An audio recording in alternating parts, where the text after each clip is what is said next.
نماز میں جو ارکان ہے نا، رکوع ہے، قیام ہے، یہ چھوٹ جائے یا سجدہ چھوٹ جائے تو پھر سجدہ سہو نہیں ہے. لیکن اگر ان کے علاوہ چیزیں کوئی چھوٹ گئی، جیسے اتحیات پڑھنا بھول گئے آپ، 2 رکعت کے بعد کھڑے ہونا تھا، بیٹھ کے پھر کھڑے ہونا تھا تیسری رکعت کے لیے، تو 2 رکعت کے بعد بیٹھنا بھول گئے تو بھی سجدہ سہو واجب ہے.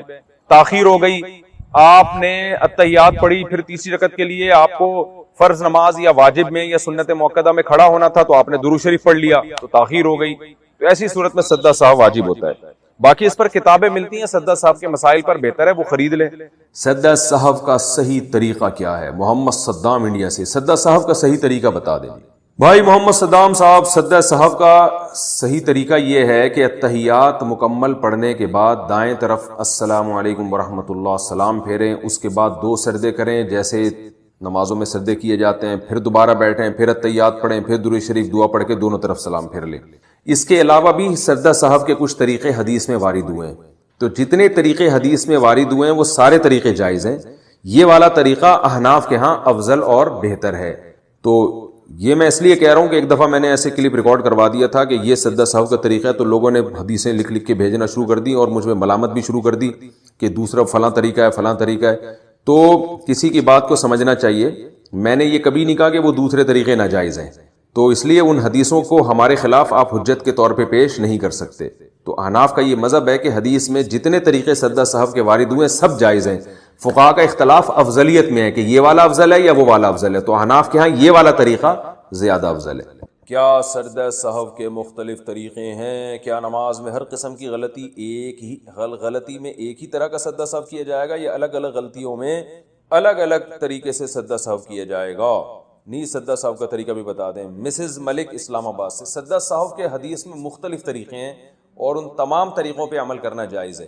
اور اب چونکہ مختلف طریقے ہیں تو فقہا نے ہر فقی کی اپنی ایک رائے ہوتی ہے. امام شافعی نے اپنی ایک رائے قائم کی کہ بھئی یہ والا طریقہ بہتر ہے، امام احمد بن حنبل نے اپنی ایک رائے قائم کی، امام ابو حنیفہ نے اپنی ایک رائے قائم کی. تو جائز تو سارے طریقے ہیں، لیکن چونکہ بر صغیر میں یہاں پورے انڈیا، پاکستان، بنگلہ دیش اور افغانستان سب میں امام حنیفہ کی فقہ کو فالو کیا جاتا ہے، تو انہی کی رائے اکثر بیان کی جاتی ہے. وہ یہی ہے جو عام طور پہ مشہور طریقہ ہے کہ اتحیات پڑھنے کے بعد سیدھے ہاتھ کی طرف سلام پھیریں، پھر 2 سجدے کریں، 2 سجدے کرنے کے بعد پھر اتحیات درود شریف دعا پڑھ کے دونوں طرف سلام پھیر کے نماز ختم. اور اگر کسی نے اتحیات پڑھنے کے بعد دعا اور درود شریف پڑھنے کے بعد دعا مکمل کرنے کے بعد دونوں طرف سلام پھیر کے سجدہ سہو کیا تو یہ بھی سب سے بہتر ہے. تو یہ طریقہ امام ابو حنیفہ رحمہ اللہ کے ہاں بہتر ہے. باقی حدیث میں جتنے طریقے ہیں سب طریقے سے کیا جا سکتا ہے. وسوسوں کی وجہ سے کیا سجدہ سہو کرنا ہوگا؟ اگر نماز میں وسوسے آئے اور وسوسوں سے ہمارا دھیان کھو گیا تو کیا سجدہ سہو کرنا ہوگا؟ دیکھیں، وسوسوں سے دھیان کھو جائے اس سے کچھ نہیں ہوتا. غلطی ہوئی ہے کہ نہیں ہوئی ہے، تو غلطی ہو گئی، آپ نے نماز کے کسی رکن میں تاخیر ہو گئی یا کوئی واجب آپ سے چھوٹ گیا تو پھر ایسی صورت میں آپ سے سجدہ سہو لازم ہوگا. اور واجب چھوٹنے کا یقین ہو، وہم نہ ہو، 100% یقین ہو کہ بھائی مجھ سے واجب چھوٹ گیا یا رکن میں تاخیر ہو گئی ہے، تو ایسی صورت میں سجدہ سہو واجب ہوگا. اگر یقین نہیں ہے تو واجب نہیں ہوتا. اور اگر کوئی رکن ہی چھوٹ جائے، یقین ہو رکن کے چھوٹنے کا، جیسے رکوع چھوٹ گیا، سجدہ چھوٹ گیا، تو پھر تو پوری نماز دوبارہ پڑھنی پڑتی ہے. کون سی غلطی سے سجدہ سہو واجب ہے؟ نماز میں کون سی ایسی غلطی ہے جس سے سجدہ سہو کرنا ضروری ہو جاتا ہے، اور کون سی ایسی غلطی ہے کہ سجدہ سہو نہ بھی کریں تو نماز صحیح ہو جاتی ہے؟ یہ سوال بھی زین صاحب نے اسپین سے پوچھا ہے.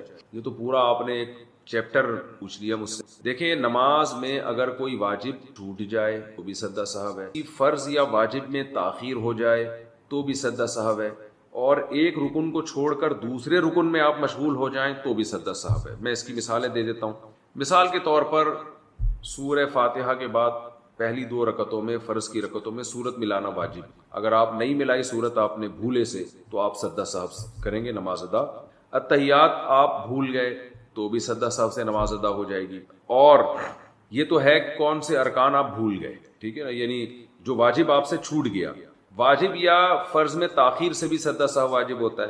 مثال کے طور پر آپ سنت موقدہ پڑھ رہے تھے، 4 سنتیں جو ظہر سے پہلے ہوتی ہیں، یا وتر پڑھ رہے تھے، یا فرض نماز پڑھ رہے تھے. دوسری رکعت کے بعد آپ نے اتحیات پڑھ کے کھڑے ہونا تھا، لیکن آپ کھڑے نہیں ہوئے بلکہ آپ درود شریف پڑھ لیا. آپ نے خاص مقدار تو وعلی آل ابراہیم تک آپ نے جو ہے نا اللہم صلی علی محمد وعلی آل محمد کما صلیت علی، یہاں تک آپ نے درود شریف پڑھ لیا تو تاخیر سے آپ پر سجدہ سہو واجب ہوگا. لیکن نوافل میں تاخیر سے نہیں ہوتا، نوافل میں 2 رکعت کے بعد درود شریف پڑھ لیں تو. اسی طرح آپ نے تیسری رکعت کے بعد کھڑا ہونا تھا، لیکن یعنی امام کے پیچھے آپ نماز پڑھ رہے ہیں، امام نے سلام پھیرا، آپ کی 1 رکعت باقی تھی، آپ نے کھڑے ہونا تھا لیکن آپ کھڑے نہیں ہوئے بلکہ امام کے ساتھ آپ نے سلام پھیر لیا. تو سلام پھیرنے سے کیا ہوا ہے کہ آپ کو جانا چاہیے تھا قیام میں، لیکن آپ وہ رکن چھوڑ کر ایک دوسرے رکن میں چلے گئے، اور السلام علیکم السلام تک آپ نے سلام کا لفظ اپنی زبان سے نکال دیا، تو بھی آپ کو پھر آخر میں سجدہ سہو کرنا پڑے گا، کیونکہ 1 رکعت آپ کی باقی تھی اور آپ سلام پھیر لیا آپ نے، تو ایک رکن چھوڑ کر آپ دوسرے رکن میں مشغول. تو یہ کچھ احکام ہیں جو عام طور پہ لوگوں سے غلطیاں ہو رہی ہوتی ہیں، تو ان غلطیوں میں آپ سجدہ سہو کریں گے تو نماز ادا ہو جائے گی. اور اگر آپ نے نماز کا کوئی رکن چھوڑ دیا تو پھر سجدہ سہو سے مثال کے طور پر نماز کے بعد آپ کو آخر میں یاد آیا میں تو رکوع کیا ہی نہیں ہے، نماز کے بعد یاد آیا تو رکوع چھوڑنا تو ایک فرض چھوڑ دیا نا آپ نے، رکن چھوڑ، تو اس کی سجدہ سہو سے تلافی. یا نماز میں ترتیب الٹ دیں آپ کہ رکوع آپ نے چھوڑا تو تھا لیکن سجدے میں جا کے یاد آیا کہ میں نے رکوع نہیں کیا ہے، تو پھر آپ کھڑے ہوں گے، دوبارہ رکوع کریں گے، پھر دوبارہ سجدہ کریں گے. تو یہ ترتیب جو آپ سے چینج ہوئی ہے نا، اس فَأَتْبَعَهُمْ فِرْعَوْنُ بِجُنُودِهِ، فرعون کی بدبختی آپ دیکھو. جب انسان اللہ معاف فرمائے، یہ سب کے ساتھ ہی ہوتا ہے، جب گناہوں کی دلدل میں پھنستا ہے نا، اسے کوئی نصیحت سمجھ میں نہیں آتی. میں تو سوچتا ہوں کہ یہ ہم فرعون کے بارے میں پڑھ رہے ہیں، لیکن ہمارے حضرت فرمایا کرتے تھے کہ میں جب قرآن پڑھتا ہوں تو مجھے اپنے بارے میں زیادہ خوف ہوتا ہے. ہم لوگ بھی تو اسی طرح کے ڈھیٹ ہیں بھائی. کتنے لوگ ہیں بے نمازی ہیں، کب سے نصیحتیں سن رہے ہیں، نماز کی توفیق نہیں ملتی، داڑھی کی توفیق نہیں ملتی، پردے کی توفیق نہیں ملتی، نظر کی حفاظت کی توفیق نہیں ملتی. فرعون کے پاس وسائل زیادہ تھے، ہمارے پاس وسائل کم ہیں. تو فَأَتْبَعَهُمْ فِرْعَوْنُ بِجُنُودِهِ، اپنی آنکھوں سے دیکھ رہا ہے کہ یہ راستے ان کے لیے بنے، میرے لیے نہیں بنے، یہ تو معجزہ ہو گیا. تو جس خدا نے ان کے لیے بنایا ہمارے لیے تھوڑی بنائے گا وہ. لیکن جب انسان شہوت میں اندھا ہو جاتا ہے تو اسے کچھ بھی سمجھ میں نہیں آتا. قرآن میں آتا ہے نا کہ لوط علیہ السلام کی قوم لڑکوں سے بدفعلی کی عادت پڑ گئی تھی اس کو، اللہ بچائے اس عذاب سے. یہ بیماری کیا عذاب زیادہ ہے، کیونکہ بڑھاپے میں بھی نہیں چھوٹتا پھر یہ، اور اس کی عمر ہوتی ہے بیماری لگنے کی جب ٹین ایجر لڑکے ہوتے ہیں نا، ان میں اس بیماری لگنے کا خطرہ ہوتا ہے. اس وقت وہ اپنی حفاظت کر لیں، ہمیشہ محفوظ رہیں گے. بات موضوع سے تھوڑی ہٹ رہی ہے. دیکھو ایک بات کا بہت زیادہ خیال کیا کرو. میں نے بہت لوگوں کو دیکھا ہے بالکل احتیاط نہیں، اپنے بچوں کی حفاظت نہیں کرتے. کل میں نے دیکھا کہ ایک صاحب کسی کے بچے کو پیار کر رہے ہیں ایسے گال پہ ہاتھ لگا کے. یہ بری حرکت ہے، یہ وہ زمانہ نہیں ہے.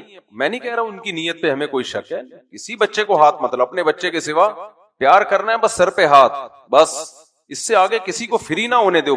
بچوں کے ساتھ کوئی بھی بچے کو پیار کرتا ہے، گال پہ پیار کر رہا ہے، ماتھے پہ پیار کر رہا ہے، اس کو منع کرو بھائی، نہیں کرو یہ کام، دور رہو بس. زیادہ زیادہ مسافہ، بالکل غیرت ختم ہو گئی ہے. حالات کا پتہ نہیں ہے کہ کیا حالات سوسائٹی میں چل رہے ہیں، مسجدوں میں، مدرسوں میں، یونیورسٹیوں میں، کالج میں، جہاں بھی کراؤڈ ہوگا نا بچوں کا، لڑکوں کا، وہاں یہ خطرات موجود ہوں گے. ہر جگہ ہوتے ہیں خطرات. زیادہ لوگ خراب نہیں ہیں ہماری سوسائٹی میں، لیکن ایک گندا آدمی ہوگا، ایک برا آدمی ہوگا، اس سے بچے کو بچانے کے لیے 100 پہ پابندی لگانی پڑے گی. ہمارے ہاں اس پہ بہت زیادہ سختی تھی. مفتی رشید احمد صاحب رحمہ اللہ، اتنے پاک دامن بزرگ، اتنے بڑے عالم، عمر بھی 78 سال، اور اتنے اللہ والے. ہم ان کا تو مشہور ہی تقویٰ تھا. وہ طلبہ کو پیار کرنے کے لیے نا، میں نے دیکھا ایک دفعہ یہاں پیٹھ پہ ہاتھ لگانا تھا، یہ بھی نہیں لگایا ہوگا، سر پہ بس.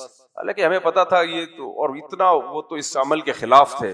آج گلے مل رہے ہیں عید پہ، وہ دیکھو کیسا گلے مل رہے ہوتے ہیں، اور بچوں کے ساتھ اور لڑکوں کے ساتھ. تو کیا غیرت ہے یار. مجھے کل بہت برا لگا، ایک صاحب بچے کو ایسے نا گال سے یوں پیار کر رہے ہیں. میں نے کہا تمہارا بچہ تھوڑی ہے. اس کو کہانی میں نے اب کچھ ایسے لوگ ہوتے ہیں آدمی ٹوکتا نہیں، لیکن مجھے برا عمل لگا. میں نے کہا میں بیان میں اس پہ بات کروں گا، بس بچے کے سر پہ ہاتھ رکھو، اس سے زیادہ نہیں. بچیوں کا بھی ایسا ہی ہے، بچوں کا بھی ایسا ہے. اور خوب سمجھ لو، بچے کو کزن کے ساتھ بستر پہ سونے مت دو. یہ یاد رکھو، یہ جو لوط علیہ السلام کی قوم کی بیماری ہے، یہ بچپن میں کزنوں سے لگتی ہے. بھائیوں میں یہ نہیں ہو سکتا، کزنوں سے لگتی ہے یہ بیماری. وجہ اس کی ہے کہ ماں باپ اپنے بچوں کو اجنبیوں سے تو بچا لیتے ہیں، لیکن کزنوں سے کہتے ہیں یہ تو بھائیوں کی طرح ہیں. میں نہیں کہہ رہا کزن برے ہوتے ہیں، ایک بھی برا ہوگا نا. دیکھو یہ جس کو یہ غلاظت لگ گئی نا، جیسے بھوکے کو روٹی چاہیے نا، اور شدید پیاسے کو پانی چاہیے، اس سے بھی زیادہ طلب اس بدبخت کو ہوتی ہے لڑکوں کی. وہ تلاش کر رہا ہوتا ہے ہر جگہ اپنا ہدف. شادی بیاہ میں، بارات میں جب گیدرنگ ہوتی ہے تو ایسی گیدرنگ میں یہ تلاش کر رہے ہوتے ہیں کہ وہ بچہ ہے، وہ بچہ، کسی کے ساتھ بھی سونا مل جائے، بس سونے کو مل جائے. ماں باپ کو خیال ہی نہیں ہوتا، کہتے ہیں تو کزن ہے، چپک چپک کے سو رہے ہوتے ہیں. وہاں سے عادت پڑتی ہے اس کو بھی، اور پھر پوری زندگی کے لیے عادت خراب ہو جاتی ہے. اور جن کو زیادہ پختہ ہو جائیں اس عادت میں، وہ شادی کے بعد بھی عادت نہیں چھوٹتی. تو بچوں کو پیار ویار کرنا، اپنے بچوں کو بس کر لیا کرو. باقی بچے کو پیار کرنا ہے سر پہ ہاتھ، اس سے زیادہ نہیں. اس دن کسی مسجد میں پکڑا، ایک بندہ بیٹھا ہوا پیچھے کرسی پہ بیٹھا ہوا، کسی بچے کو جو ہے وہ پیار کر رہا ہے. وہ کیمرے لگے ہوئے تھے، انہوں نے پکڑ کے طبیعت سے الحمدللہ اس کو کوڑ دیا. تیرا کیا لگتا ہے بھائی؟ مجھے بھی میسج آیا، جو انتظامیہ تھی نا، جاننے والے تھے، انہوں نے کیمرہ، وہ کیا کچھ نہیں اس نے، لیکن یہ کہ حرکتوں سے لگ رہا تھا کہ بندہ ٹھیک نہیں ہے. میں نے کہا کوڑ دو طبیعت سے، کچھ کیا نہیں اس نے، لیکن ان لوگوں کو طبیعت سے وقت پہ کوڑ دیا جائے، اگلے پچھلے گناہ معاف کر دیے جائیں، آئندہ کے لیے یہ 100 دفعہ سوچتے. تو یہ بہت سختی کیا کریں. کوئی بھی بچے کو گود میں بٹھا رہا ہے، بھائی کیوں بٹھا رہے ہو؟ مسجدوں میں بھی ہاتھ کا مذاق بہت برا ہے. اعتکاف میں لوگ بیٹھے ہوئے ہیں، لڑکے بیٹھے ہوئے ہیں، ہاتھ کا مذاق کی اجازت نہیں. دوسرے سے چپکنے کی، باڈی ایک دوسرے سے دور رکھو. ہم جب مدرسے گئے، حضرت مفتی رشید احمد صاحب کے، انہوں نے اتنی سختی کی تھی اس مسئلے میں، کسی کو ساتھ چپک کے بیٹھنے کی اجازت نہیں تھی. ہاتھ کا مذاق نہیں. ہم جو شرارتیں کرتے تھے زبان سے سامنے والے کو اتنا ترسا دیتے تھے نا مذاق میں، کہ وہ لگتا تھا کہ ابھی جل کے ختم ہو جائے گا. ہاتھ کا مذاق بولو نہیں، کہ کان پکڑ رہے ہو کسی کے، یہ ویسے بھی برا لگتا ہے، بہت ہی بری حرکت ہے. تو یہ میں نے تھوڑی اس پہ لمبی بات کر لی ہے، لیکن اس میں احتیاط کرو. ہاتھ کا مذاق بولو بالکل نہیں. اور بچوں کو کزنوں کے ساتھ دور رکھو، یعنی جائیں کھیلیں کودیں، بس ایکٹیویٹی نوٹ کرو. رات کو یا دوپہر کو چپک ایک بستر پہ نہ سوئیں. شریعت نے تو حکم دیا ہے کہ جب بچہ 10 سال کا ہو جائے نا، اس کا بستر الگ کر دو، لیکن آج 10 سال سے پہلے الگ کرنا پڑے گا آپ کو. 10 سال سے بھی پہلے الگ کر، کیونکہ بچہ ٹک ٹاک پہ، موبائل پہ بہت چیزیں دیکھ رہا ہے جس سے اس کے جذبات بھڑک رہے ہیں. 10 سال گیا، اب 7 سال میں آپ کو احتیاط کرنی ہے. اور چھوٹا بچہ ہے، اس کی تو 7 سال سے پہلے بھی، یعنی اجنبیوں کے ساتھ تو سوال ہی پیدا نہیں ہوتا کہ اس کو سونے دیا. تو لوط علیہ السلام کی قوم میں جو یہ بیماری لگی تھی نا، واقعہ یہ لوط علیہ السلام کی قوم کا نہیں ہے، اس لیکن میں سنا رہا ہوں تاکہ یہ واقعہ بھی آ جائے. یہ بیماری بھی ہماری سوسائٹی میں بہت پھیل رہی ہے. باہر کے ملکوں میں تو اس کو لیگل کر دیا انہوں نے. اور آپ کو پتا ہے کتنے بڑے بڑے اسکینڈل اور کیسز بنے بچوں کے ایکسپورٹ ہونے پر. کچھ یتیم خانے ایسے جو یتیم خانہ بنا ہوا ہے، یتیم خانوں میں بہت سے بچے ایسے آتے ہیں جن کا پتہ ہی نہیں ہوتا کون ہے، بالکل لاوارث، ان کے نام پہ کھیلا گیا ہے، ان بچوں کو بیچا گیا کروڑوں روپے میں، پھر ان کو استعمال کیا ہے باہر ملکوں میں. اور یہ بڑے بڑی NGOs، سب کی بات نہیں کر رہا میں، یہ اس میں ملوث ہیں. تو بیچا گیا ہے، بچوں کے اعضاء بیچے گئے ہیں، بچوں کے ساتھ جنسی جو معاملات ہوتے ہیں وہ، کیونکہ جو لاوارث بچے ہوتے ہیں ان کے ساتھ بہت کچھ خطرہ ہوتا ہے. تو اب کیا ہے کہ کیونکہ یہ ٹھڑک ایک دفعہ پیدا ہو جائے بہت مشکل ہوتا ہے اس کو. جو توبہ کرنے والے وہ توبہ کر لیتے ہیں، تو اس لیے احتیاط کی ضرورت ہے. خیر میں وہ جلدی سے وہ بتا رہا تھا کہ لوط علیہ السلام کی جو قوم تھی نا، اس میں یہ بیماری پیدا ہوئی، ان میں یہ بیماری پیدا ہوئی. باہر ملکوں میں تو یہ لیگل ہو گیا ہے، اتنا زیادہ ان لوگوں میں یہ بیماری پھیلی ہے نا کہ ان کو لیگل کرنا پڑا اس. تو لوط علیہ السلام کی قوم میں بیماری، اللہ نے لوط علیہ السلام کو بھیجا اس کام کے لیے کہ جاؤ ان کو سمجھاؤ. تو لوط علیہ السلام نے کیا سمجھایا؟ وَتَذَرُونَ مَا خَلَقَ لَكُمْ رَبُّكُمْ مِنْ أَزْوَاجِكُمْ، تمہارے لیے اللہ نے عورتوں کو پیدا کیا، تم ان کو چھوڑ کر، نکاح کو چھوڑ کر ادھر کیوں منہ مار رہے ہو؟ یہ جب واقعہ آئے گا تو میں انشاءاللہ وہاں تفصیل سے بتاؤں گا.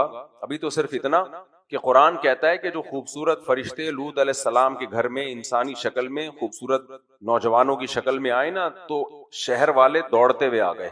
تو لوط علیہ السلام اتنے پریشان کہ میرے مہمان ہیں، یہ میری عزت کا سوال ہے، اور کہہ رہے ہیں لو ان لی بکم قوتن، کاش میرے بازوؤں میں طاقت ہوتی، یہ میرے مہمان ہیں، لا تفضحون، مجھے ذلیل مت کرو، رسوا مت کرو. کیسے کیسے غیرت آئی جاتی ہے نا کہ یار منہ مارنے کے لیے 20 جگہ ہیں، ادھر ہی کیوں آ رہے ہو؟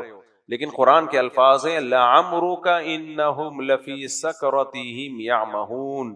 اے محمد صلی اللہ علیہ وسلم، ہمیں آپ کی عمر کی قسم، وہ نشے میں مدہوش تھے. نشے کا مطلب شراب نہیں پی ہوئی تھی، جو دماغ میں ان کے خمار چڑھا ہوا تھا نا، ان کو ذرا غیرت نہیں آ رہی تھی. لوط علیہ السلام کو وہ پیغمبر نہیں مانتے تھے، لیکن اتنا تو مانتے تھے نا کہ یہ قوم کے شریف ترین انسان ہے، عزت دار آدمی ہے. دیکھو کوئی زانی ہوتا ہے لیکن اپنے دوست کی بیوی پہ نظر نہیں ڈالتا، وہ دوست کی بہنوں پہ نظر نہیں ڈالتا، کہتا ہے یہ نمک حرامی ہے، یہ غیرت کے خلاف ہے کہ ایک شخص نے مجھے اپنے گھر میں بٹھایا، میں اسی کے گھر میں آستین کا سانپ بن جاؤں. ایسے بھی غیرت مند لوگ ہوتے ہیں، کہتے ہیں منہ کالا کرنا ہے، طوائف خانے بہت ہیں، ادھر چلے جاؤ. لیکن لوط علیہ السلام کی قوم کو یہ غیرت بھی نہیں آ رہی تھی. تو قرآن کہتا ہے کہ اللہ نے فرمایا کہ یہ نشے میں مدہوش. تو جب لوط علیہ السلام کی پریشانی دیکھی ہے نا ان فرشتوں نے، اور دیکھا کہ یہ تو بالکل یہ حالت ہو گئی ہے، کاش میرے بازوؤں میں طاقت ہوتی، کاش میرا بڑا قبیلہ ہوتا، جنگ لڑتا میں تم سے. تو پھر اللہ نے لوط علیہ السلام کو تسلی دی ہے، یا لوط انا رسول ربک. فرشتے کہنے لگے کہ ہم انسان نہیں ہیں، بہت طاقتور فرشتے، ہم چھوٹے موٹے نہیں ہیں، ہم بہت طاقتور، اور لن یصلوا الیک، یہ ہرگز آپ تک نہیں پہنچ سکتے. اب دیکھو وہ لوط علیہ السلام تک تھوڑی پہنچنے کے لیے آئے تھے، وہ آئے تھے ان لڑکوں تک پہنچنے کے لیے. تو انہوں نے یہ نہیں کہا کہ ہم تک نہیں پہنچ سکتے، یہ اس لیے نہیں کہا کہ یہ تو سوال ہی پیدا نہیں ہوتا، یہ تو سوال ہی پیدا نہیں ہوتا. ہمیں اللہ نے یہ طاقت دی ہے کہ اس بستی کو اٹھا کے ہم الٹ دیں، تو ہم تک پہنچنے کا تو سوال ہی پیدا نہیں ہوتا.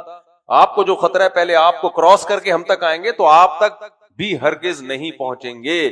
آپ نے کرنا یہ ہے فَأَسْرِ بِأَهْلِكَ، کہ آپ اپنے گھر والوں کو جو آپ کے ساتھ ایمان میں شریک ہیں ان سب کو لے کے نکل جائیں. یہ حصار اللہ توڑوا دے گا، ان کی آنکھیں اندھی ہو جائیں گی، ان کو نظر نہیں آئے گا، اور آپ نکل جائیں. لوط علیہ السلام اتنے پریشان تھے نا کہ میں نکل جاؤں، عذاب کب آئے گا؟ انہوں نے کہا صبح آئے گا. تو لوط علیہ السلام چاہ رہے تھے فوراً آئے، اتنے پریشان ہو گئے تھے لوط علیہ السلام کہ ان کو فوراً تباہ کرو. حالانکہ پیغمبر سب سے زیادہ رحم دل ہوتے ہیں. اتنے بیزار آ گئے تھے اس قوم سے کہ فوراً عذاب آئے. تو فرشتوں نے تسلی دی، الیس الصبح بقریب، آپ کو پتہ نہیں ہے صبح کا وقت قریب آنے والا ہے، اور یہ صبح ان پہ قہر بن کے نازل ہوگی. تو پھر جب نکلے تو آپ کی بیوی بھی ساتھ میں نکل گئی. وہ لوگوں کو مخبری کرتی تھی. وہ کیا کرتی تھی؟ مخبری بتاتی تھی، وہاں لڑکے ہیں، وہاں لڑکے. ایسی کچھ عورتیں ہوتی ہیں پیسے لے کے نا، اس طرح کے کچھ لوگ بھی ہوتے ہیں، کچھ عورتیں بھی ہوتی ہیں جو یہ گندے کام کر رہی ہوتی ہیں پیسے لے کے. پیسہ ایسی چیز ہے جس میں غیرت نہیں ہے نا، دنیا کی محبت ہے، اس سے پیسے سے جو چاہے کروا لو. یہ ساری دنیا سے محبت کا، آج ہم نے جو سورت پڑھی ہے موسیٰ علیہ السلام کے جو فرعون کے دربار میں ایک شخص فرعونیوں میں سے ایمان لے آیا، تو فرعونیوں کو سمجھا رہا ہے، یا قومی انما هذه الحیات الدنیا متاع، دیکھو یہ دنیا کی زندگی تھوڑی سی ہے، اس چکر میں پیغمبر کا انکار مت کرو. یہ حکومت، یہ ریاست کب تک رہے گی ہماری؟ یہ تھوڑی سی زندگی ہے، بہت زیادہ نہیں ہے. تو بات یہی ہے کہ جب انسان تھوڑی سی نہیں سمجھتا نا اس زندگی کو، بہت زیادہ سمجھتا ہے، ہر برائی کی جڑ پھر یہاں سے پیدا ہوتا ہے. میرے سامنے کیس آئے ہیں بہت سارے کہ جی یورپ کی نیشنلٹی کے لیے اپنے آپ کو گے شو کر دیا. کیا بے غیرتی ہے، کیا بے غیرتی. ایک صاحب نے کہا میں ہوں نہیں لیکن میں اپنے آپ کو شو کر دوں. میں نے کہا ایک تو وہ ایسے ہیں نہیں کہ جو شو کر دے اس کو نیشنلٹی دے دیں. دوسری بات یہ کہ کسی اتنی گندی چیز کی اپنی طرف نسبت جھوٹ میں بھی کرنا، کوئی غیرت مند اس کو برداشت نہیں کرے گا. یہ تو جس کو عادت ہو تو منہ چھپاتا پھرتا ہے، وہ تو منہ چھپاتا پھرتا ہے. جھوٹ میں بھی اپنے آپ کو یہ کہلوانا کہ میں گے ہوں، کتنا گندا عمل ہے. تو اس لیے یہ سارے عذاب آتے ہیں کمبختوں دیر سے شادیوں کے نتیجے. سوری میں نے آپ لوگ کو کمبخت بولا، آپ کو نہیں بولا، یعنی جو یہ نہیں سمجھتے ان چیزوں کو ان کو بولا ہے. میں بولا تو آپ کو ہی ہے، لیکن پھر میں بہرحال رجوع کر رہا ہوں کہ ان کو بولا ہے میں نے. سمجھ میں نہیں آ رہا نا، سارے گند اسی سے ہوتے ہیں نا. وقت پہ نکاح ہو جائے، انسان پاکیزہ زندگی گزارتا ہے، تو سارا غلاظت ہماری سوسائٹی میں یہیں سے. خیر حلال کو خوب پھیلاؤ سوسائٹی میں. میاں بیوی کی محبت پاکیزہ محبت ہوتی ہے، پیغمبروں میں ہے بھائی. وہ پیغمبروں نے نکاح کیے ہیں. موسیٰ علیہ السلام، پھر وہ 4 شادیاں بولوں گا پھر وہ خواتین غصہ کرتے. ابراہیم علیہ السلام کی شادیاں دیکھ لو، موسیٰ کلیم اللہ کی شادیاں دیکھ لو، یعقوب علیہ السلام کی دیکھ لو، ہمارے نبی کا عمل دیکھ لو. پتہ نہیں کیا تم لوگ کا دماغ خراب ہو. تم لوگ کو نہیں کہہ رہا میں، یعنی آپ کے علاوہ کی بات کر اسے غلطی سے نہ، تھکاوٹ بہت ہے، صحیح بات یعنی غلط باتیں نکل چلتے ہیں میرے بھائی ہم. تو اللہ تعالیٰ نے اس قوم کو تباہ کیا، اور لوط علیہ السلام نے اللہ سے یہ بھی دعا کی تھی مجھے اس قوم سے بھی نجات دے. انی لعملکم من القالین، میں اس عمل سے نفرت کرتا ہوں. اور اللہ نے احسان بیان کیا کہ ہم نے ناپاک قوم سے ان کی نجات دے دی. کس سے نجات دے دی؟ تعمل الخبائث، گندے عمل کرنے والوں سے لوط علیہ السلام کو ہم نے بچا لیا. تو ان کی بیوی بھی یہ مخبری کیا کرتی تھی. تو اللہ نے لوط علیہ السلام سے کہا تھا آپ لوگ نکلو اپنے جو ایمان والوں کو لے کے اور اپنے گھر والوں کو لے کے، پیچھے مڑ کے نہیں دیکھنا کیونکہ اس قوم پر عذاب آئے گا. فجعلنا عالیہا سافلہا، اللہ نے اوپر والا حصہ الٹ کے نیچے کر دیا، اور پتھروں کی بارش بھی ہوئی پہلے. تو حکم دیا پیچھے مڑ کے نہیں دیکھنا، بس عذاب آئے گا. اب ایمان والوں کو تو پتا تھا آ رہا ہے عذاب، بس اللہ نے منع کیا مت دیکھو. لوط علیہ السلام کی بیوی نے بولا دیکھو تو صحیح ہو کیا رہا ہے. جس کو شک ہوتا ہے نا اللہ کے وعدوں پہ، جس کو اللہ کے وعدوں پہ شک ہوتا ہے وہ یہ کام کرتا ہے کہ دیکھیں تو صحیح آ بھی رہا ہے کہ نہیں آ رہا. اس نے دیکھا پیچھے مڑ کے، وہ بھی ہلاک ہوئی. تو اللہ نے پوری بستی کو تباہ و برباد کر دیا. اور قرآن کہتا ہے وَإِنَّكُمْ لَتَمُرُّونَ عَلَيْهَا مُصْبِحِينَ. عربوں کو کہا کہ تم ان کی بستیوں سے گزرتے بھی. آج بھی لوط علیہ السلام کی جو قوم تباہ ہوئی تھی اس کے کھنڈرات موجود ہیں. تو اس لیے میرے بھائی کسی کو یہ عادت پڑ گئی ہے تو اس کو بیماری سمجھ کے اس کا علاج کرائے. اور علاج میں سب سے پہلے کیا ہے؟ سب سے پہلے تو شادی کرے، وہ نکاح کرے. اور لیکن لت زیادہ پڑ گئی ہو نا تو خالی نکاح سے یہ عادت چھوٹتی نہیں ہے، تو چھوڑنی پڑے گی. سائیکیٹرسٹ کو دکھائے، سائیکولوجسٹ کو دکھائے، وہ بزرگوں کی خدمت میں رہے، 4 مہینے لگائے تبلیغ میں، جس طرح سے کر سکتا ہے کرے وہ، لیکن اسباب اختیار کرے اس عادت کو چھوڑنے کی. کیونکہ یہ پھر نہیں چھوڑا نا بڑھاپے میں، خدا کی قسم سڑا ہوا بڈھا ہوتا ہے. بڑھاپے میں ہوتا کچھ نہیں ہے اس سے، لیکن سڑا ہوا. اللہ بچائے. آگے چلتے ہیں میرے بھائی. تو اللہ نے بچایا بنی. اچھا یہ گندگی دنیا میں قوموں میں نہیں تھی، عربوں میں بالکل بھی نہیں تھی. جب صحابہ کرام جن میں اللہ نے پیغمبر کو نبی بنا کے بھیجا نا، ان میں یہ بیماری نہیں تھی. پتہ ہے کیوں نہیں تھی؟ اس لیے کہ اس قوم کو آگے نبی کا جانشین بنانا تھا. تو اس کے لیے اللہ نے ایسی قوم کا انتخاب کیا جو فطرت اور نیچر پر ہو. سمجھ میں آ رہی ہے بات؟ ان کے اندر کچھ کوالٹیز تھی، سخاوت تھی، غیرت تھی، یہ ساری چیزیں تھی، وہ غلط استعمال ہو رہی تھی. تو ان کا رخ کیا کر دیا؟ صحیح. کیونکہ یہ اس طرح کی قوم تو حضرت علی کے دور میں ہمیں ملتا ہے کہ کہیں جنگوں میں، اجمیوں میں لڑائی ہو رہی تھی، تو وہاں جنگ میں پتہ چلا کہ جی کوئی اس طرح کا شخص ہے، تو حضرت علی نے تو جلانے کا حکم دے دیا اس کو. تو لیکن زندہ جلانا بہرحال فقہا کے نزدیک جائز نہیں ہے. اس روایت کی پوری تحقیق، لیکن بہت غضبناک ہوئے کیونکہ عرب جانتے ہی نہیں تھے یہ کیا ہوتا ہے. بھائی ایسا بھی ہوتا ہے. تو یہ چیز ہمیں نہیں ملتی. ایک عربوں میں جب اسلام آیا ہے تو صحابہ کے دور میں یہ نہیں ملتا ہمیں کہ نبی صلی اللہ علیہ وسلم کے پاس کوئی کیس آ جاؤ. یہ جو آج کل لڑکوں کو ہینڈ پریکٹس کی عادت ہے نا، اس کا بھی کوئی کیس نہیں ملتا ہمیں. اس سے پتہ چلتا ہے یہ نیچرل نہیں ہے. یہ ایک دوسرے سے سیکھ کے یا فحش موویز دیکھ کے یا لڑکوں سے سن کے یہ بیماری پیدا ہوتی ہے. جو ڈاکٹر باز کہتے ہیں نا یہ تو ہر شخص کرتا ہے، یہ ان کو نہیں پتا بیچاروں کو کہ ہر شخص نہیں کرتا. یہ سیکھتا ہے انسان دائیں بائیں، پر نہیں نیچرل تھوڑی ہے. نیچرل ہے بالغ ہوتے ہی انسان کے دل میں بیوی کی طلب پیدا ہوتی ہے، یہ ہے نیچرل. باقی سب دائیں بائیں سے سیکھے ہوئے ہیں. سمجھ آئی یہ بات؟ ادھر سے سن کے ادھر سے سن کے. جیسے شراب نیچرل نہیں ہے، مسلمان نہیں پیتے، لیکن گورے کہتے ہیں پتہ نہیں اس کے بغیر تم زندہ کیسے رہتے ہو. بھائی تمہاری سوسائٹی کی بیماری ہے، ہر ایک کی بیماری نہیں ہے. تو عربوں میں بھی یہ نہیں تھا. اس کی مثال کیا ہے؟ حضرت عثمان ابن مظعون رضی اللہ تعالیٰ عنہ کہتے ہیں کہ ہم سفر میں ہوتے تھے بیویوں سے دور، تو ہمیں بہت زیادہ زنا سے اپنے آپ کو بچانا مشکل ہو رہا تھا. یہاں تک کہ ہم نے ارادہ کیا کہ ہم اپنے آپ کو خصی کر دیں، یعنی کوئی ایسی دوا لے لیں یا آپریشن کر لیں کہ مردانہ قوت ختم ہو جائے تاکہ زنا کا خطرہ ختم ہو جائے. کہتے ہیں نبی نے ہمیں اس کام سے منع کیا کہ مت خصی ہو. فرمایا کہ تمہیں نکاح کرنا ہے تاکہ تمہاری اولاد ہو. تو آپ دیکھو انہوں نے یہ بھی تو خیال آ سکتا تھا کہ بھئی ہاتھ سے خواہش پوری کر لے. نہ صرف ذہن ہی نہیں آ رہا کسی کا، اور نبی نے بھی نہیں کہا کہ یہ کر لو، ہاتھ سے خواہش پوری کر لو. اس سے پتہ چلتا ہے کہ یہ حرام ہے، یہ بھی حرام ہے، ناجائز ہے. ہاں زنا سے کم گناہ ہے. تو یہ سب چیزیں سوسائٹی میں شامل ہو گئیں، اور ان سب کے پیچھے کیا ہے؟ دیر سے شادی کرنا. چلو بھائی. یا بنی اسرائیل، ہاں فاتبعہم فرعون بجنودہ. فرعون کو خیال آیا چلو بھائی ہم بھی نکل لیتے ہیں. پاگل کے بچے، تیرے لیے نہیں ہے یہ تیرے لیے، تو اپنی آنکھوں سے دیکھ رہا ہے اتنا بڑا معجزہ.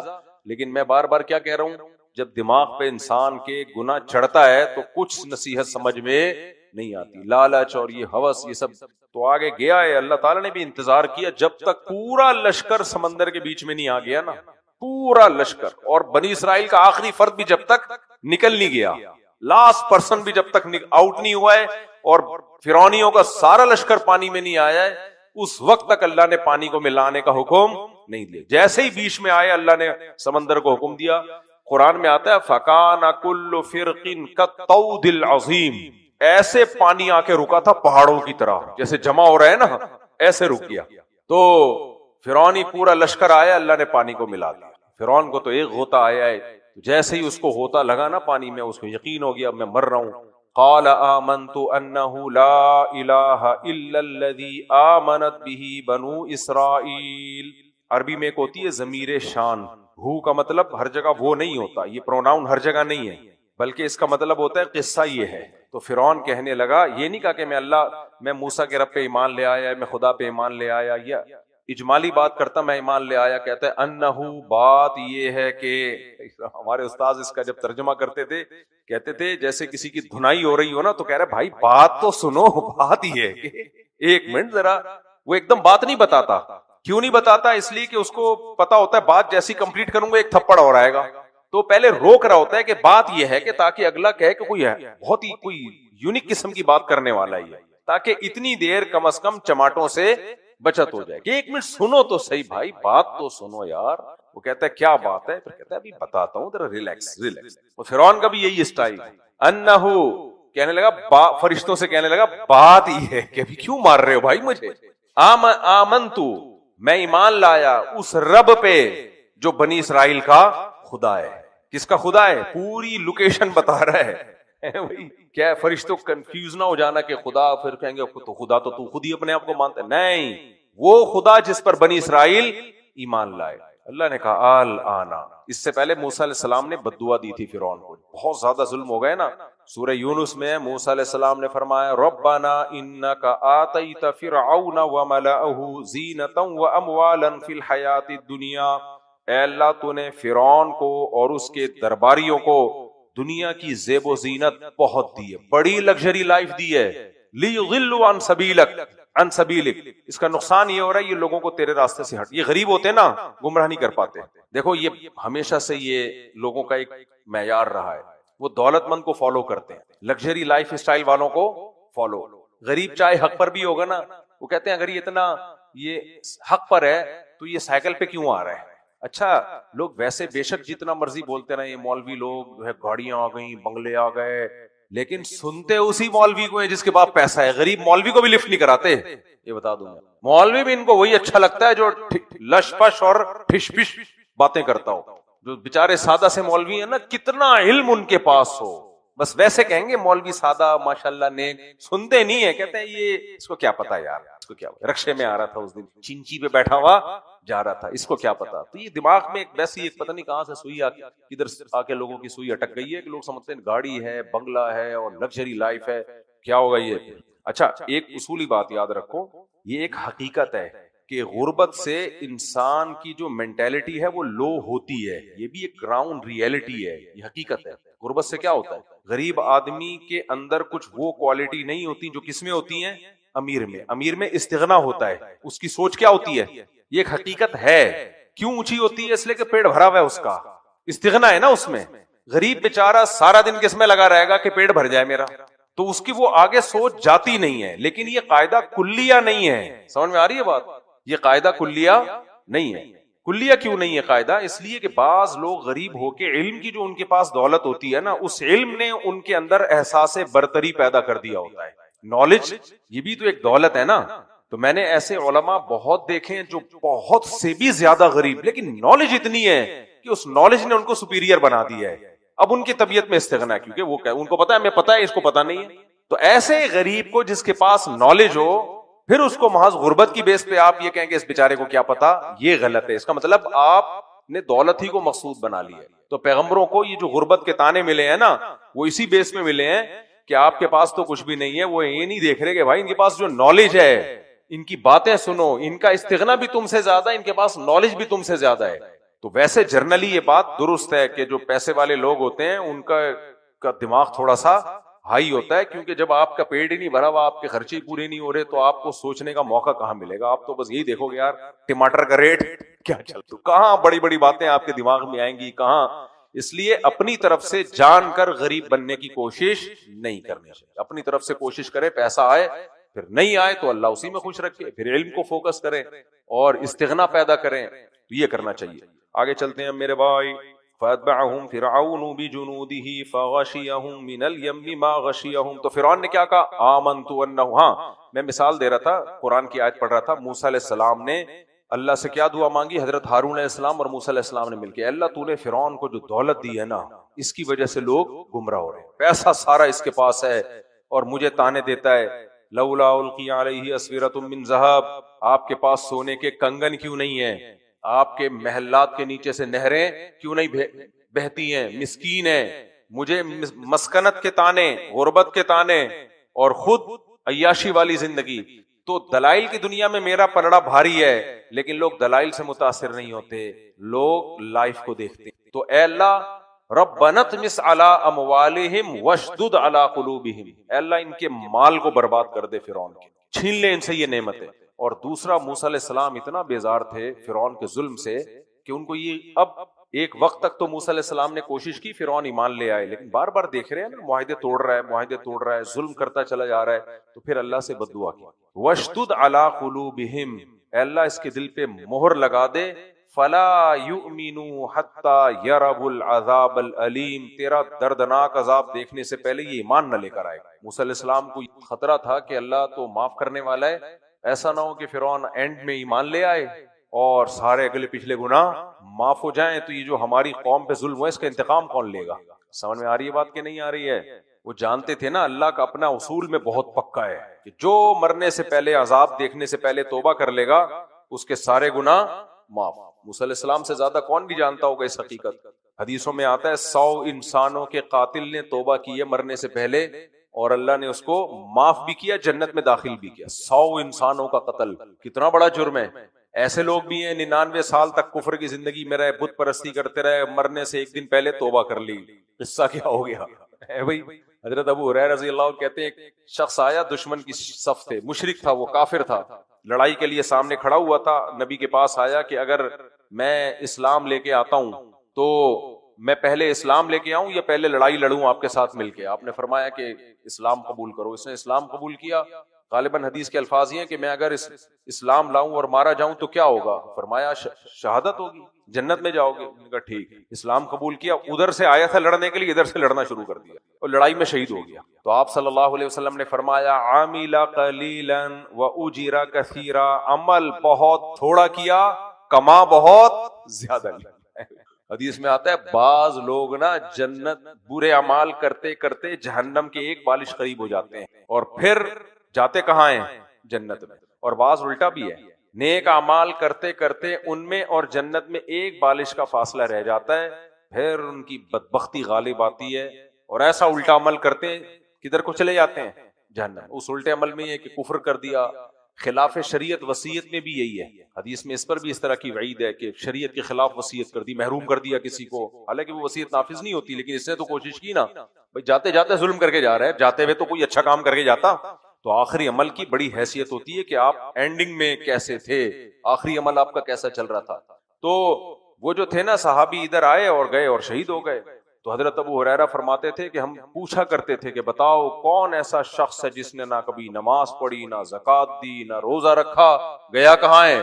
جنت۔ تو موسیٰ علیہ السلام کو یہ معلوم تھا کہ اتنا ستایا اس نے۔ اچھا، لوگوں کو یہ بات سمجھ میں نہیں آتی کہ موسیٰ علیہ السلام نے بد دعا کر دی، پیغمبر تو بڑے رحم دل ہوتے ہیں، بد دعا تو جائز نہیں ہے۔ دیکھو جس پہ گزری ہوتی ہے نا اس کے جذبات کا اعتبار ہوتا ہے۔ آج بہت سے لوگ کہہ رہے ہوتے ہیں نا بعض ملکوں میں جنگ ہو رہی ہے، میں نام نہیں لوں گا، وہ چاہتے ہیں سلو نہ ہو، جنگ چلتی رہے اور یہ ہو جائے اور وہ ہو جائے، یہ کر دو وہ کر دو، کیونکہ خود پہ گزر نہیں رہی ہو۔ اپنے بچے مرنا شروع ہوں، اپنے بچے کٹنا شروع ہوں تو پھر سب کہیں گے کچھ لو کچھ دو کی پالیسی اختیار کرو۔ دوسرے پہ ہے اڑا دو، مار دو، دونوں طرف موتیں ہو رہی ہیں، کوئی بات نہیں، مرتے رہیں دونوں طرف۔ جب اپنے اوپر گزرتی ہے پھر انسان کیا کرتا ہے؟ یار اس کو کسی بھی طریقے سے بند کرواؤ۔ تو اس لیے جو مبتلا بھی ہوتا ہے نا، اس کے لیے ایک ٹرم یوز ہوتی ہے مبتلا بھی، جس پہ گزر رہی ہوتی ہے اس کی رائے کا اعتبار ہوتا ہے۔ سمجھ میں آ رہی ہے بات کہ نہیں آ رہی ہے؟ جس پہ گزر رہی ہے اس کی رائے کا اعتبار ہے۔ اس کی مثال ایسے، ایک مولوی صاحب لیٹے ہوئے تھے، بیمار تھے، تو لوگ کہہ رہے تھے کہ کوئی کہہ رہا تھا ان کو کریلے کا جوس پلاؤ، جس پہ گزر رہی ہے اس کی رائے کا اعتبار ہے، اس پہ یہ سنا رہا ہوں۔ مولوی صاحب کی آنکھ نہیں کھلی، پھر بھی مدہوشی میں نا کمزوری، ویکنیس بہت زیادہ ہو گئی۔ کسی نے کہا شوگر بڑھ گئی ہے، کریلے کا جوس پلاؤ، کوئی کیا کہہ رہا ہے، کوئی کیا کہہ رہا ہے، کوئی کہہ رہا ہے جی مختلف جو اس زمانے میں چورن چٹنیاں ہوا کرتی تھیں علاج کے لیے، انار کا جوس پلاؤ، یہ پلاؤ وہ پلاؤ۔ مولوی صاحب کیا ہے، آنکھ بند کر کے غنودگی میں لیٹے ہیں، آواز آئی دودھ جلیبی کھلاؤ، ایک دم آنکھ کھلی ہمارا۔ پھر کہنے لگے بھائی یہ کیا کہہ رہے ہیں، اس کی بات سن۔ تو جس پہ گزر رہی ہے اس سے پوچھو کہ اس کو کیا کھلاؤ۔ ہمیں آ رہی ہے بات؟ تو یہ میرے والد صاحب سنایا کرتے تھے، اللہ مغفرت، وہ بڑے مزے سے سناتے تھے۔ تو اس لیے جس بنی اسرائیل پہ گزری تھی نا، اور موسیٰ علیہ السلام قوم کے خیر خواہ تھے کہ کس طرح بچوں کو ماؤں کی گود سے چھین کے ان کے سامنے ذبح کیا جا رہا ہے، کیا گزرتی ہوگی ماؤں کے کلیجوں پہ، اور پھر کتنی کوشش کی، نرم انداز سے تبلیغ کی ہے، معجزے دکھا دیے، جادوگروں سے مقابلہ کرا دیا، اس میں بھی فتح ہر طرح سے، پھر ظلم بڑھاتا ہی چلا جا رہا ہے، پیچھے نہیں ہٹ رہا۔ پھر اللہ نے مینڈکوں کا طوفان، مینڈکوں کا عذاب بھیجا، جوؤں کا عذاب بھیجا، خون کا عذاب بھیجا۔